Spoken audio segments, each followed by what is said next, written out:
आंख उठाकर देख, जहां तक तुझे रात दिखाई देगी, जहां तक हिंदुस्तान की मिट्टी नजर आएगी, वहां तक हिंदू फैला हुआ है। महाराष्ट्र हिंदू राष्ट्र की नींव रखेगा। कैसे? पिछले 4 महीनों में महाराष्ट्र में 50 से ज्यादा हिंदू जन आक्रोश मोर्चा का आयोजन किया जा चुका है। हर एक तालुका में, हर एक जिले में लगभग लाखों की तादाद से लोग एकत्रित आ रहे हैं और 3 प्रमुख मांगनी के साथ महाराष्ट्र सरकार से एवं केंद्र सरकार से अपनी बात को रख रहे हैं। लाखों लोग एकत्रित आए और लाखों लोग एकत्रित आकर भी बड़े शांतिपूर्वक तरीके से अपनी बात को संवैधानिक तरीके से रखा गया। लेकिन अब तक महाराष्ट्र के बाहर को लोगों को नहीं पता चला कि महाराष्ट्र में इतना ज्यादा हिंदुओं का सैलाब आ चुका है। और यह इसलिए नहीं पता चला क्योंकि हिंदू राष्ट्र मांगने में और खालिस्तान मांगने में जमीन आसमान का फर्क है। अब ये 50 रैलियों के पश्चात कुछ लोग हैं जिनके पार्श्व भाग में मिर्ची लग चुकी है। तो चलिए समझने का प्रयास करते हैं कि आखिरकार हिंदू राष्ट्र खालिस्तान की मांग करना क्या दोनों एक ही है या दोनों अलग है, और किस प्रकार से महाराष्ट्र आगे बढ़ रहा है, हिंदू राष्ट्र की नींव रखा है। चलिए आज का वीडियो आरंभ करते हैं। ढेरों प्राइजेस जीतिए। अब आप लोग सोच रहे होंगे कि इतने बड़े रैली निकल रहे थे, लाखों लोग एकत्रित आ रहे थे, फिर चाहे वो पुणे हो, मुंबई हो, छत्रपति संभाजी महाराज हो, इचलकरंजी हो या कोल्हापुर हो या फिर अन्य कोई जगह हो, आखिरकार इतने सारे मोर्चा निकलने के पश्चात भी और लोग इतने शांतिपूर्वक तरीके से अपनी मान्यता को रख रहे हैं, तो किसी भी मीडिया हाउस ने इसे कवर क्यों नहीं किया? अब भाई इतने समय से मेरी वीडियो देख रहे हो, आप लोग अलग अलग लोगों की वीडियो देख रहे होंगे, तो आप लोग इतना तो समझ ही गए होंगे कि हिंदू अगर शांतिपूर्वक से कोई काम करता है, अपनी बात को रखता है, तो उससे कोई मीडिया हाउस किसी प्रकार से पब्लिसिटी नहीं देती। लेकिन इंडिया टीवी की एक रिपोर्ट है, इस रिपोर्ट में आप समझ जाओगे कि किस प्रकार से महाराष्ट्र अब हिंदू राष्ट्र की ओर बढ़ने के लिए अपने एक कदम को आगे बढ़ा चुका है। यह स्पेशल रिपोर्ट आपके लिए। आंख उठाकर देख, जहां तक तुझे रात दिखाई देगी, जहां तक हिंदुस्तान की मिट्टी नजर आएगी, वहां तक हिंदू फैला हुआ है। क्या महाराष्ट्र हिंदुत्व की नई प्रयोगशाला है?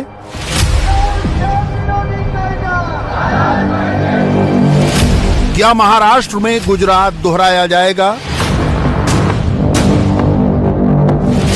क्या है महाराष्ट्र में हिंदुत्व उदय की अंतर्कथा? इसे समझना है तो महाराष्ट्र में लगातार जारी हिंदू जन आक्रोश रैलियों में चलिए। इन रैलियों के बहाने महाराष्ट्र में भगवा राजनीति करवट ले रही है। मुंबई, पुणे, सतारा, कोल्हापुर, अहमदनगर, औरंगाबाद और पिंपरी चिंचवड। अब तक महाराष्ट्र के 30 से ज्यादा जिलों से हिंदू जन आक्रोश रैलियां गुजर चुकी हैं।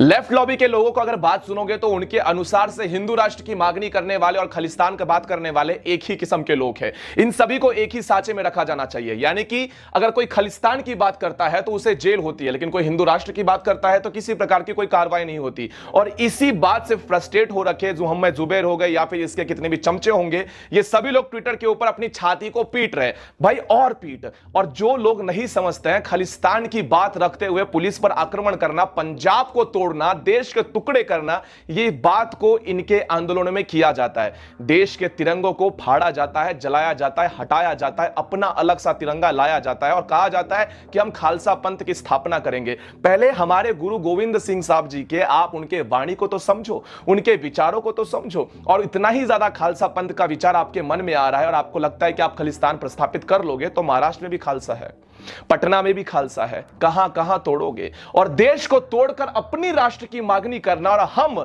जो टूटा हुआ है उसे भी अपने अंदर लेने के लिए तैयार है। और हम लोग तो कह रहे हैं कि उस भारत को अखंड भारत कर दो। इसीलिए देश को तोड़ने वाले और देश को जोड़ने वाले ये दोनों विचार भिन्न भिन्न है। और जो इन विचारों को नहीं समझते उन्हें लगता है कि हिंदू एक्सट्रीमिस्ट हो गया है। और हिंदू राष्ट्र के वीडियोस बनाकर कई लोगों के मैंने वीडियो देखे, उस वीडियो के अंदर एक चीज तो समझ में आ गई कि हिंदू राष्ट्र की बात करने वाले जितने हिंदू है वो सभी के सभी इतने इतने ज्यादा एक्सट्रीमिस्ट है कि वो मुसलमान को खत्म कर देना चाहते हैं, या फिर हर एक अलग लोगों को खत्म कर देना चाहते हैं, या उनका यूं कहना है कि अगर हिंदू राष्ट्र होता है तो अन्य जाति के, अन्य धर्म के लोग कहां जाएंगे। सबसे पहली बात, देश यही रहेगा, लोग भी यही रहेंगे, लेकिन देश के अंदर जो हिंदुओं के साथ होता है वो नहीं होगा। जो हिंदू मंदिरों के साथ होता है वो सारा का सारा कंट्रोल अब हिंदू के पास आएगा, और हमारी प्रमुख मांगनी इसी प्रकार से है। अब समझ में आ गया। खालिस्तान की बात अगर कोई करे और कहे कि हिंदू राष्ट्र ऐसा ही है, तो ऐसा बिल्कुल नहीं। जवाब देना सीख लो, क्योंकि आज का समय जवाब देने का ही है। अब आपको मैं वो विचार सुनवाता हूं जिस विचार के वजह से हिंदू राष्ट्र क्यों बनाना महत्वपूर्ण है, आप समझ जाओगे। ध्यान से सुनिए। जो आजादी मांग रहे थे, जो हमको आतंक से डरा रहे थे, जो भारत के खिलाफ नारे लगा रहे थे, वो आसमान से टपके हुए लोग नहीं थे, और वो लाखों की तादाद में थे। वो कोई दो चार केवल आतंकवादी, कोई जैश ए मोहम्मद या लश्कर नहीं था, मोहल्लों से निकले हुए लोग थे। वहां की स्थानीय मस्जिदों के लाउडस्पीकर को इस्तेमाल करने वाले लोग थे, हमारी मुखबिरी करने वाले लोग थे, हमारे घरों में घुस गए, दुकानों में घुस गए, खेतों में घुस गए, वो लोग थे। आप कितना झूठ बोलेंगे। हां, कश्मीरी मुसलमान मारे गए, इसलिए नहीं मारे गए कि वो मुसलमान थे, वो इसलिए मारे गए क्योंकि उन पे शक था कि ये मुखबिर हैं। वो इसलिए मारे गए क्योंकि उनसे खदशा था कि ये जिहाद की राह में रोड़ा है। उन पे शक था कि ये देशभक्त हैं, उनसे आपसी रंजिश थी, झगड़े थे, और बहुत सी वजहें थी, लेकिन ये वजह कतई नहीं थी कि ये मुसलमान है, रोजा नमाजी है।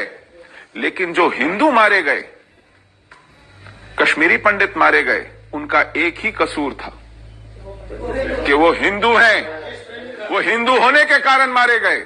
मैं जानता हूं कि ये सारे वीडियो देखने के बाद आपके दिल में ज्यादा फर्क नहीं पड़ता। उन लोगों से बात कर रहा हूं जो हिंदुओं से इतनी ज्यादा घृणा करते हैं कि द कश्मीरी फाइल्स को लेकर इतना ज्यादा मजाक बनाया जाता है, तो उन्हें कुछ घंटा फर्क पड़ने वाला है नहीं। अब सबसे प्रमुख जो मांगनी थी वो हिंदू जन आक्रोश मोर्चा में आखिर क्या था? लैंड जिहाद। जिस प्रकार से भारत या फिर महाराष्ट्र में स्पेशली ज्यादा करके जो महाराज के छत्रपति शिवाजी महाराज के गढ़ किले है, उन गढ़ किलों के ऊपर अतिक्रमण किया गया था। अब उस अतिक्रमण को कानूनी तरीके से हटाया जाए, हम जाकर नहीं तोड़ रहे, कानूनी तरीके से हटाया जाए, और ऐसी सारी बातों को लेकर ही हिंदू जन आक्रोश मोर्चा इतना ज्यादा एक्सट्रीम होकर आगे आया। और ये सारी चीजें उन्होंने बड़े शांतिपूर्वक से रखा कि भाई लोग ज्यादा आ रहे हैं, इसका मतलब ये नहीं कि हमला हो जाएगा। ये जो मेरे पीछे फोटो देख रहे हैं आप, ये इचल करिंजी का है। इस सभा में मैंने लगभग 1.5 लाख लोगों को संबोधित किया था, और 1.5 लाख लोग 7 बजे से लेकर 9 बजे तक वहां पर बैठकर मेरा व्याख्यान सुन रहे थे।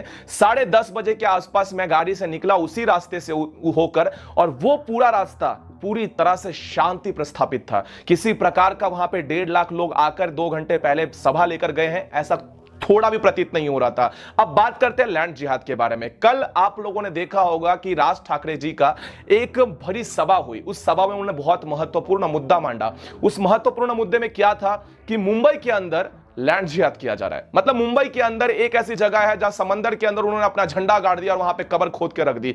भाई मुंबई के अंदर कोई समंदर में जाकर कोई कैसे मर सकता है, वहां पर मजार कैसे खड़ी हो सकती है? तो भाई उन्होंने तो इशारा दे रखा हुआ है, और यही सारी चीजें बार बार हर एक जगह पर हो रही है। फिर चाहे रेलवे स्टेशन हो, कोई भी जगह हो, या फिर रोड कंस्ट्रक्शन साइड हो, या प्लेटफॉर्म की कोई जगह हो, आप लोग अच्छे तरीके से जानते हो मैं किसकी बात कर रहा हूं। तो ये सारी चीजें वहां पर होती है। अब ये सारी विचारधारा अगर इसको हटाने के विरोध में रैलियां निकालना, अगर इनके विषय में हेट स्पीच आता हो, इनके विषय में अगर देश के संविधान के लिए सारी चीजें खतरा है, तो आखिरकार हिंदू अपनी बात को रखेगा कैसे? और सबसे बड़ा खतरा कौन है, ये मेरे मुख से मत सुनो। आप लोग कृपया करके अटल बिहारी वाजपेयी जी का वो इंटरव्यू सुनो जिस इंटरव्यू को आप लोगों तक ठीक से पहुंचने नहीं दिया। ध्यान से सुनिए। मोहम्मद अली जिन्ना ने 9 अगस्त 1947 को दिल्ली में एक स्पीच की थी। वो ये कहा था कि पाकिस्तान तो बन रहा है और वो सेकुलर होगा और उसमें हिंदू और मुसलमान सब बराबर होंगे और पारसी और ईसाई सब बराबर होंगे। ऐसा तो कुछ हुआ नहीं पाकिस्तान। इसलिए कि जिन्ना ने पाकिस्तान बनाने के लिए जिन पावर्स को अनलीश किया था वो उसे सेकुलर बनने नहीं देती।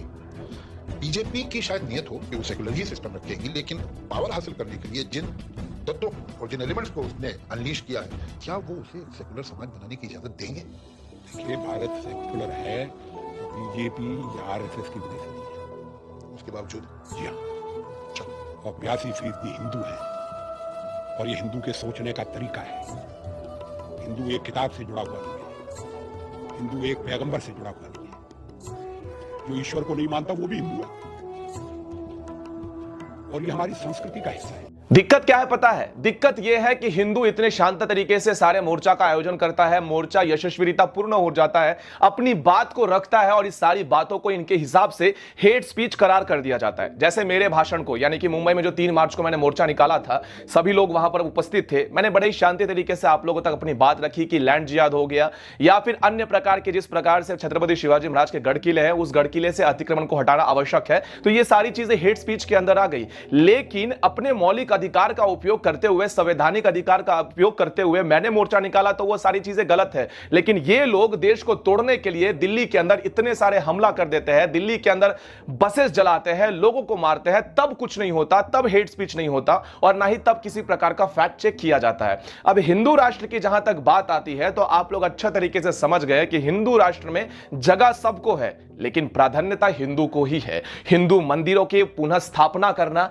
हिंदू मंदिरों को पुनः जीवित करना, यही हिंदू राष्ट्र की प्रमुख मांगनी है। हमारे इतिहास को पुनर्श्वास देने के लिए इतिहास जैसा था वैसा ही आप लोगों तक पहुंचना, यही हिंदू राष्ट्र है। लव जिहाद हो गया, ये सारी चीजों को रोकना, यही हिंदू राष्ट्र की मांगनी है। इसलिए हिंदू राष्ट्र को और खालिस्तान को जोड़कर अपने बैल बुद्धि का परिचय ना दे, और जो व्यक्ति देते हैं उन्हें उत्तर देना सीख जाइए। अब आगे 4-5 दिन मैं कहीं बाहर रहूंगा, इसीलिए आप लोगों तक अगर ठीक से वीडियो ना आ पाए तो समझ जाना कि भाई कहीं और जगह जा रहा हूं, जिसके जगह पर मुझे जाना जरूरी है। तो उस जगह पर पहुंचने के पश्चात आप लोगों तक कंटिन्यू वीडियो आ जाएंगे। तो इस वीडियो को अधिक से अधिक शेयर करें ताकि लोगों के मन में यह संभ्रम हटे कि कोई भी आगे नहीं आ रहा, हिंदुओं की मदद नहीं कर रहा, हिंदुओं के लिए आवाज नहीं उठा रहा हूं। जितना हो सके उतने ज्यादा लोग आपके लिए, हमारे लिए कर रहे हैं। मैं भी जितना हो सका उतना भाग रहा हूं। अब महाराष्ट्र में अपना कर्तव्य पूर्ण करके मैं कहीं और जा रहा हूं और पुनः महाराष्ट्र में आऊंगा अगले 4-5 महीनों के भीतर में। तब तक के लिए इस वीडियो को अधिक से अधिक शेयर करें और चैनल को अधिक से अधिक सब्सक्राइब कराने के लिए अपने सहयोगी से अवश्य कहें। अगले वीडियो के अंदर मिलता हूं सनातनियों, तब तक के लिए जय सनातन।